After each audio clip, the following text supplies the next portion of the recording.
কালকে থেকেই আপনাদের বলে যাচ্ছি যে আমি করব ভেজ বিরিয়ানি। রাইসটা একটু বড় করে করেছি আর চালটা অনেকক্ষণ ভিজিয়ে রেখেছি। এরপর এর মধ্যে দেবো এই যে আদা রসুন বাটা, স্টাইলেই করব। কিন্তু আমি মায়াপুর স্টাইলে পেঁয়াজ রসুন দেওয়া হয় না, আমি পেঁয়াজ রসুনটা দেবো। কারণ প্রথমবারের ধাক্কাতেই যদি খেতে খারাপ হয়, আমার বাড়ির লোকেরা কিন্তু এই বাড়িতে তৈরি ভেজ বিরিয়ানি একদম বয়কট করে দেবে। সেই জন্য পেঁয়াজ রসুন দিয়ে ভালো করেই করব। সমস্ত কিছু জোগাড় এখানে করে নিয়েছি। আসুন আপনাদের দেখাই কি কি দিচ্ছি। আমি কি করে করি, আমি অনেক রেসিপি দেখেছি, দেখে দেখে সিদ্ধান্ত নিয়েছি যে হ্যাঁ, এটা ফ্রাইড রাইস নয়, এটা বিরিয়ানি। এবং কিভাবে করতে হয় সেটা আমি আমার বাড়ির লোকের টেস্ট বাড অনুযায়ী চেঞ্জ করে নিয়ে বানাচ্ছি। প্রথমেই বলে দিই, আজকে আমার টেবিলে আমি কিচ্ছু রান্নার টান্নার পাতিনি। তার একটাই কারণ, বাড়িতে আজকে প্রচুর লোক। আমি নিজের ডেকোরেশনের শখের জন্য বাড়ির লোকের শান্তি বিঘ্নিত করতে পারবো না, সেই জন্য তুলে দিয়েছি আজকে। এই যে এখানে হচ্ছে বাসমতি রাইস নিয়েছি, এখানে 4 জনের জন্য, 4.5 জন না 3.5 জনের জন্য আমি এই 300 গ্রাম বাসমতি রাইস নিয়েছি। এইখানে সবজির মধ্যে নিয়েছি ফুলকপি আর বিনস, এখানে নিয়েছি আলু, মটরশুঁটি, আর এখানে নিয়েছি গাজর আর কাঁচা লঙ্কা। তার সাথে আমি দেওয়ার জন্য কাজু কিশমিশ নিয়েছি, এটা আমি ভিজিয়ে দেবো একটু পরে। নিয়েছি সয়া নাগেটস। এইগুলোকে আগে মায়াপুরে কিন্তু ভেজের মধ্যে কনসিডার করা হতো, কিন্তু এখন করা হয় না। সেই জন্য বললাম আমি একদম মায়াপুর স্টাইলটা ফলো করছি। কিন্তু আমি এখানে পেঁয়াজ রসুন সয়া নাগেটস এগুলো দিচ্ছি। আর কি দিচ্ছি, এখানে হচ্ছে পনির। এখানে আমি আমুলের পনিরটা ইউজ করেছি, সেটা তোমরা যে কোনো অন্য পনিরও ইউজ করতে পারো।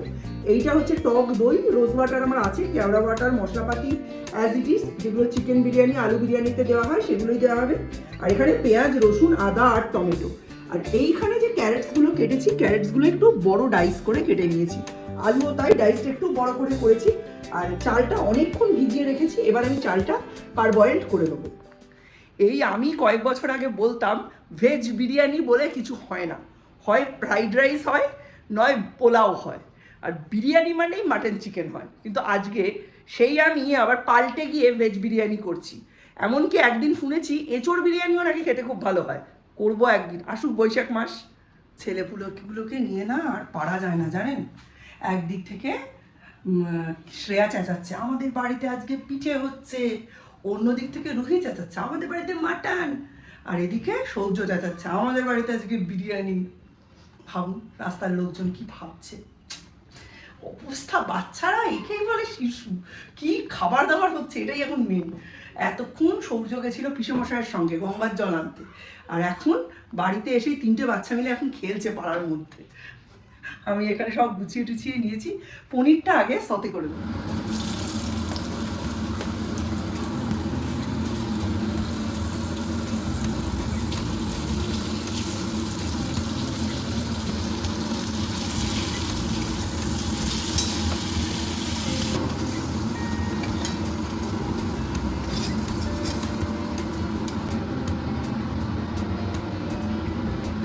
তেল দিয়ে দিলাম, তেজপাতা, শুকনো লঙ্কা, বেশি না কারণ আমাদের ঝালের প্রয়োজন নেই। এরপর এর মধ্যে দেবো আধখানা জায়ফল।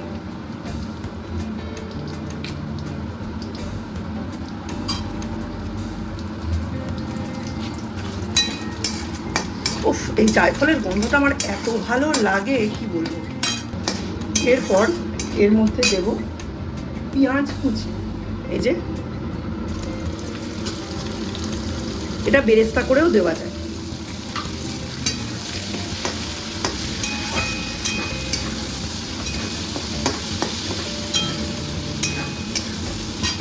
গোবিন্দভোগ চালটা জলে ভিজিয়ে রাখার পর সম্পূর্ণ জলটা ফেলে আমি বেশ কিছু গোটা মশলা, তেজপাতা আর সামান্য, অতি সামান্য ঘি দিয়ে মাখিয়ে নেব।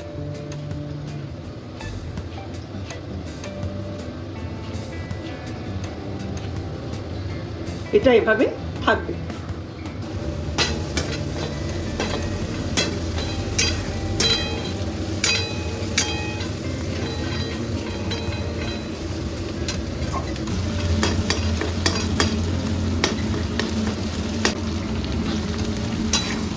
আর বেশি ভাজলে কড়া হয়ে যাবে। এই অবস্থায় আমি এর মধ্যে দিয়ে দেবো টমেটো। আমি 2টো টমেটো নিয়েছি 300 চালের জন্য। পর এর মধ্যে বাকি সবজিগুলো একে একে দিয়ে দেবো। এরপর এর মধ্যে অ্যাড করছি আদা রসুন বাটা,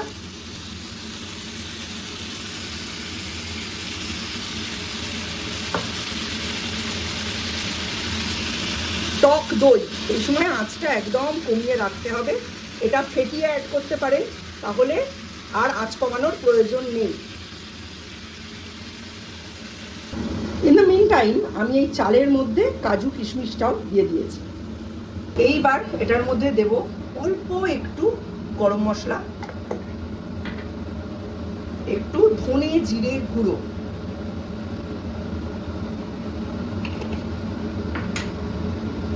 আর হ্যাঁ, যেটা ভাবছেন দিচ্ছি না কেন সেই জিনিসটা, এটা হচ্ছে এভারেস্টের বিরিয়ানি মশলা।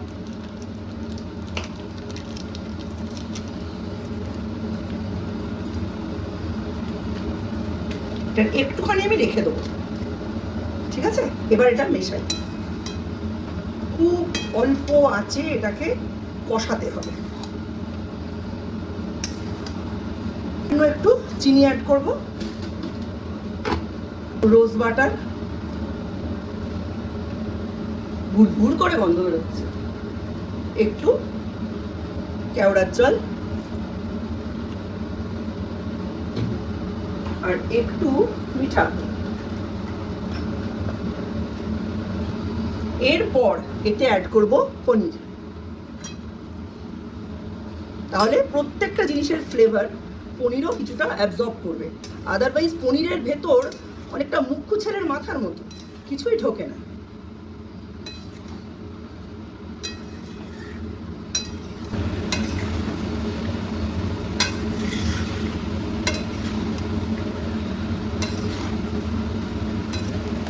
অল্প একটু নুন দিলাম,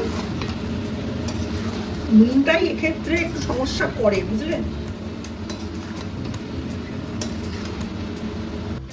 প্রথমে আমি এর মধ্যে দেব আমার হিসাব মতো ঘি, কারণ আমি তেল খুবই কম দিয়েছি। বিরিয়ানি করব অথচ ঘি দেব না, এটা তো হতেই পারে না। একটু ঘি দেব, একটু ঘি দিলাম। ঘি দেওয়ার পর এটাকে পুরোটার মধ্যে ভালো করে স্প্রেড করে দেবো, যাতে নিচ থেকে কোনোভাবে ধরে না যায়।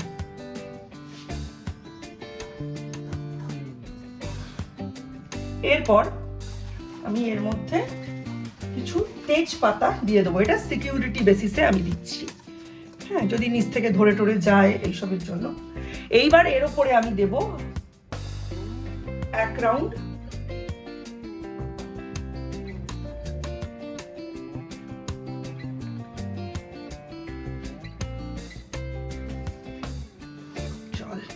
চাল,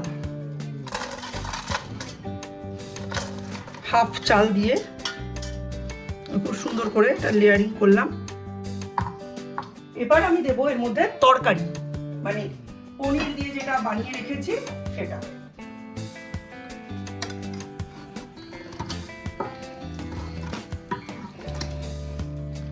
এটাকেও একটু ছড়িয়ে দেবো, হলো?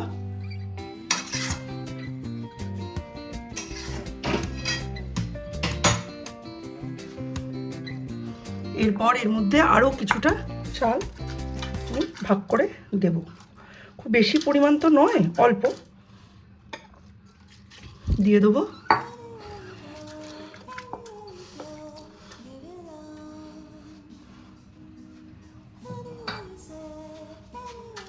এটাকে ভালো করে ঢেকে ঢেকে সুন্দর করে রেডি করে দেব।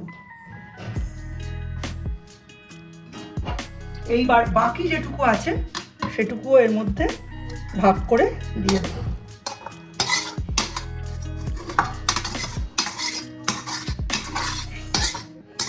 হলো?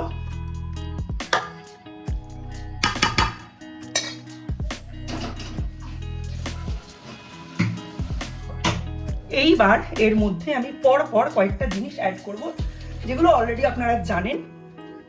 কেওড়ার জল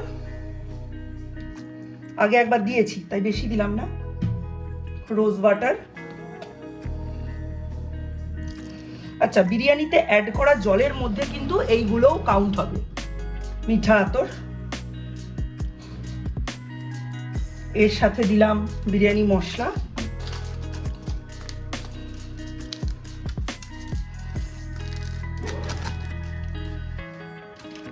এর সাথে দিলাম বেশ কিছু কাঁচা লঙ্কা, যে যার স্বাদ মতো দেবেন। এরপরে দিচ্ছি এর মধ্যে দুধ। বাড়িতে যদি ফ্রেশ ক্রিম থাকে সেটাও আপনি দিতে পারেন। পর আসছে মেন জিনিস, যেটা হচ্ছে জল। এখানে আমার 300 গ্রাম চাল আছে, আর তার সাথে ভেজিটেবলস সমস্ত কিছু রয়েছে, হিসাব মতো 500 গ্রাম প্রায় ধরলাম। তাহলে আমায় এখানে দিতে হবে 1 লিটার জল। 1 লিটার জল এখানে আমি অ্যাড করলাম।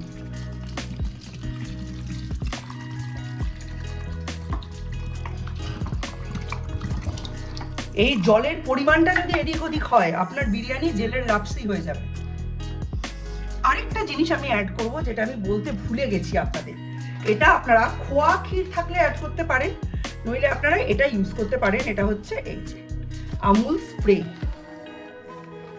এটাও অ্যাড করতে পারেন। ভীষণ টেস্ট হয়, মানে এটা যে কি টেস্ট বাড়ায় আপনাদের আমি কি বলবো।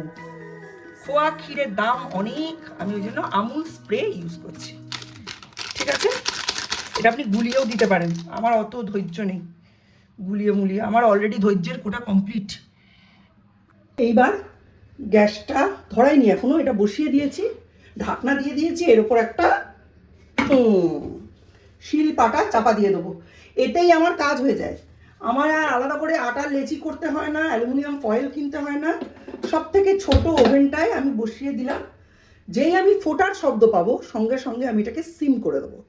সঙ্গে সঙ্গে এটা সিম করে দিয়ে 15 থেকে 20 মিনিট রাখলেই, কি একদম কম আছে আধা ঘন্টা রাখলে আমার হয়ে যাবে। আমি 20 মিনিট পর এটাকে আরেকবার চেক করে নেব।